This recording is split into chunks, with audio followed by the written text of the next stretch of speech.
Chapter 7. Boys, Mordred boomed. "'Tis the last day of 999. Get up, get out of bed." Wiglaf sat halfway up in his cot. It was still dark outside. What was the headmaster doing in the Class 1 dorm? Rousting them out of bed before dawn? "On the double," Mordred kept on. "It will take us all day to march to Tournai. We must start right away." "But Uncle," Angus cried, "remember what Jack said. You need not take your gold to count up so high." "True," Mordred replied. He sat down heavily on his nephew's cot. "Off!" he cried.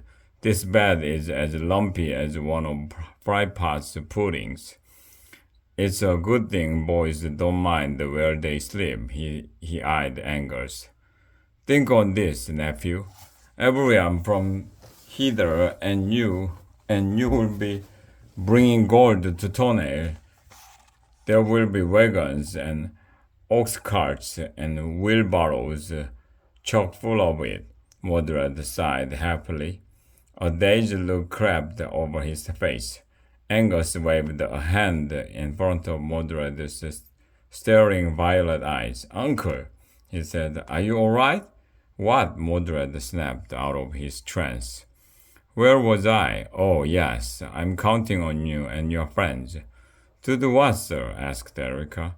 "To spread the word that Mordred the Marvelous says no one need give any gold to count up so high," the headmaster said. "All right, Uncle," said Angus. "And then," Mordred went on, "tell folks that there is a way they can show me how thankful they are." "And how can they, sir?" asked Wiglaf. "They can give their gold to me," Mordred boomed. "But, sir," Wiglaf began. "Shh!" Mordred held a finger to his lips. "Tell them they can keep a teensy-weeny bit of their gold. It's more than they would have had if they'd given all to up so high. Am I right?" Wiglaf, Angus, and Erica nodded.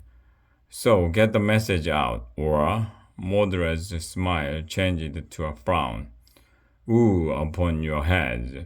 I will settle for nothing less than a whooping wheelbarrow piled high with gold." Mordred the Marvelous popped up. "Well, what are you waiting for, boys? Let's move."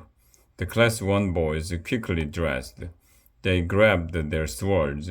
Wiglaf, Angus, and Erica ran with the others down the stairs to the dining hall. But no breakfast awaited them. Instead, Frypot had packed little bags of eel on a bum to go. A good breakfast is the key to a good day, Frypot said. He handed them their unhappy meals. "Bon appetit." Minutes later, everyone marched out of the DSA castle yard and down the drawbridge. They headed north on Huntsman's Path. Wiglaf worried as he marched. Maybe they could convince people not to give count up so high their gold, but could they talk them into giving their gold to Mordred? Impossible. Huntsman's Path grew crowded. All sorts of folks were on their way to Tournai. Cabbage farmers and blacksmiths, shoemakers and milkmaids, cheesemongers and pastry bakers, friars and hangmen. Every one of them carried a pouch or a box or a purse full of gold. One and all seemed willing to give count up so high their gold to keep the world from ending. Just before sunset, Wiglaf spied the famous Tournai landmark, Big Top Tower. It was the world's tallest building, a full 3 stories high, and at its top stood a huge hourglass. "I see gold, beautiful, beautiful gold." Mordred pressed his fist to his mouth to keep himself from yelping with joy. Get that gold for me, boys. Get it. Meet me with it at Big Toe just after midnight. That said, the headmaster broke into a run, leaving his boys behind in his dust. Soon the DSA students entered the gates of Tournai. Hundreds of torches lit the path to the town square. They made their way toward the center of town. So many people, Angus exclaimed. Wiglaf had never been in such a crowd. It was just as Mordred had said it would be. People hurried by with carts and wheelbarrows piled high with gold coins and golden jewelries. At last, the three friends reached the south side of the town square. Wiglaf saw Big Toe at the north end. It towered over everything. Right in front of them sat a huge black cauldron. A roaring fire crackled under it. The Gold Knight stood beside the cauldron. People were lined up to give him their gold. He took it and tossed it into buckets. The buckets filled quickly. Look, Wiggy, said Erica. That's Castle Castellat. Wiglaf spied the castle on the west side of the square. Its sparkly gold stone shone in the moonlight. The torches inside glowed through its many round windows, making them shine like bright gold coins. And look, cried Angus, there is the mold for the golden hippopotamus. He pointed toward the middle of the square where it stood. Wiglaf guessed that the beast was as wide as 7 horses and as tall as 3 tall men, or 5 short ones. We have little time to get Mordred his gold, Angus said. We must begin our task. The three hurried over to the long line of people waiting to give the Gold Knight their gold. Mordred the Marvelous says the world is not going to end, Wiglaf told the waiting milkmaid. You can keep your gold. Mordred the who? The milkmaid rolled her eyes and handed her small purse to the knight. Wiglaf tried to again. Stop, he told the shepherd. You need not give the count your gold. The world is not going to end. What about the pig-faced calf? The shepherd asked. Did you see it yourself? Asked Wiglaf.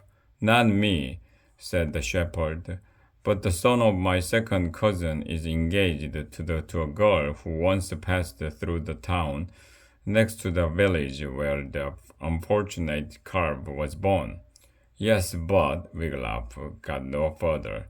The shepherd tossed his 2 golden coins into the Gold Knight's bucket. Angus and Erica ran up to Wiglaf. No one will listen to me, Erica said. Me either, said Wiglaf. What can we do? Angus moaned. Uncle Mordred will be most unhappy. Jones, look, Erica exclaimed.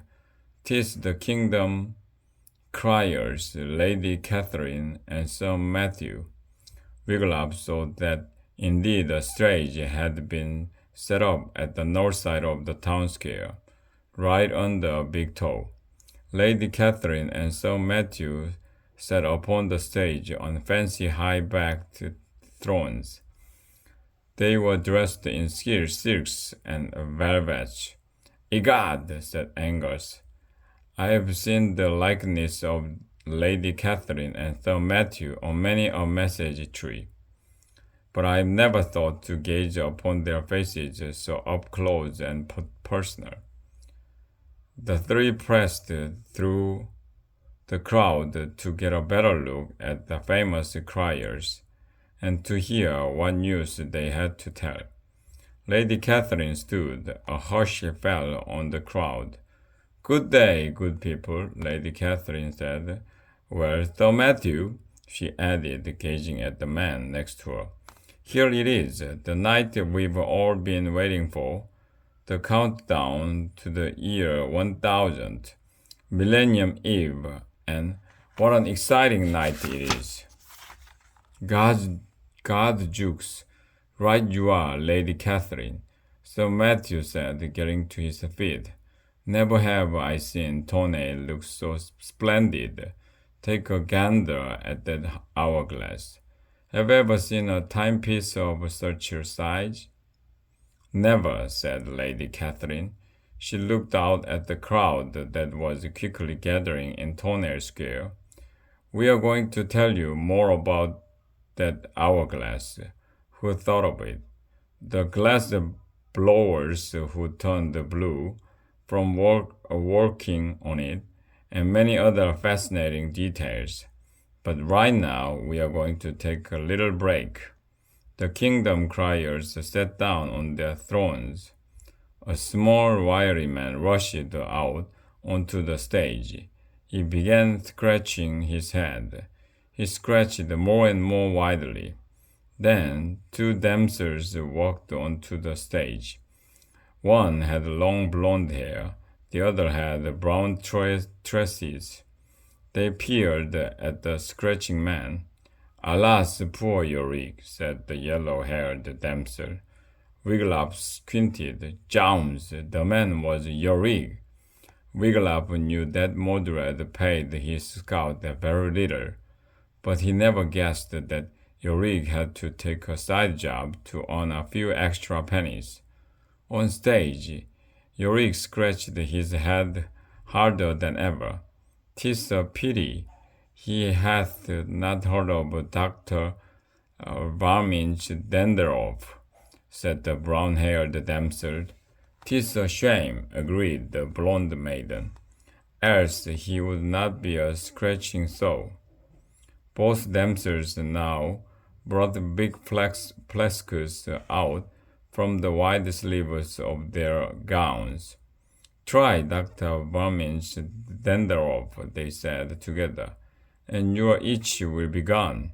Yorick lifted up what Wiglaf hoped was a wig and shouted, "And so will your hair."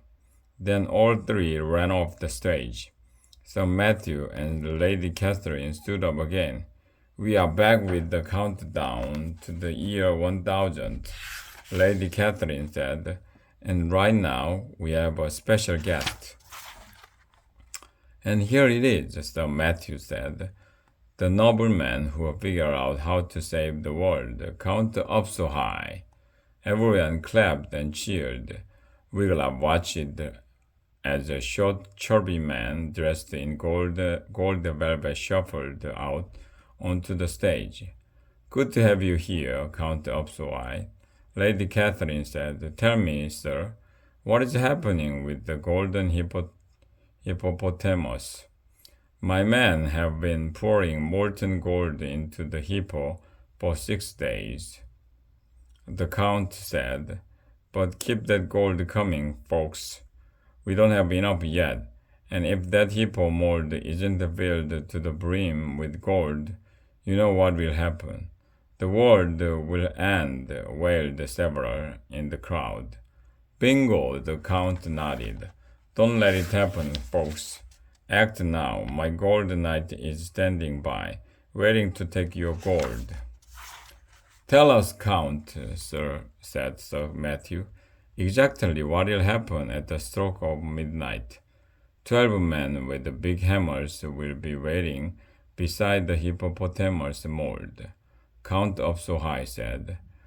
"At the last bell of midnight, they will swing their hammers and break the mold. One and all shall feast their eyes upon the golden hippopotamus, and the world shall be saved." Wiglaf glanced at the hourglass. Even less sand was left in it now. Soon Count Upso-High would have everyone's gold, and when midnight came and the world did not end, everyone would be grateful to the Count for saving them. Thinking of it made Wiglaf so mad. "We must do something to stop Count Upso-High," Wiglaf whispered to his friends. "You're right," agreed Angus, "but what?"